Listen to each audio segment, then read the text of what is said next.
Warning: offensive language. White slave masters never admired their black slaves, yet white sports fans all around the world worship their favorite black athletes. Nike endorsements, sports arenas, and college campuses aren't exactly what I'd call slave ships, chains or whips.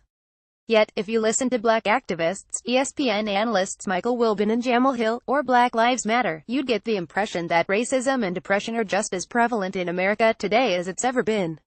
Nothing could be further from the truth, and most Americans instinctively know it. Democrat overreach has caused a backlash amongst non-blacks. Black racism fatigue is real, and the left is making it impossible to root out real racism by yelling racist every time they feel offended by a white person. Congresswoman Frederica Wilson DFL is the latest to claim White House Chief of Staff, John Kelly, used a racial slur when he implied she was an empty barrel. Nonsense. Outlandish accusations like that do nothing to stop racism or improve race relations. To the contrary, unfounded racial assertions needlessly reopen old wounds by turning all whites into enemies without evidence or warrant. Consider the fact that over 70% of NFL players are black, yet former 49ers quarterback Colin Kaepernick recently filed a grievance lawsuit against NFL owners for collusion to keep him out of the league. Furthermore, ESPN's Michael Wilbon claimed Dallas Cowboys owner, Jerry Jones, was acting with a plantation mentality by saying if his players' employees kneel during the national anthem, they'll be benched. Sorry, Mr. Wilbon, slaves never averaged $1.9 million annual salaries for playing a game they loved.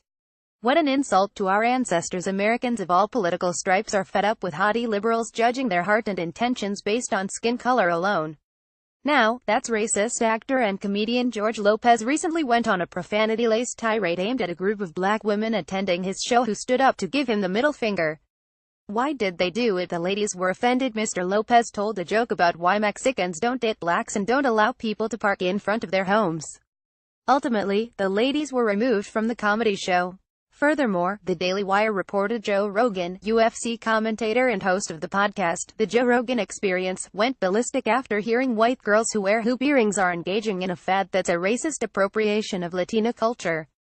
Rogan said the entire country is a melting pot of cultural appropriation. You dumb CS, that's the whole idea of having a civilization. It's that you get to share each other's food, share each other's recipes, listen to each other's jokes and stories, buy each other's clothes.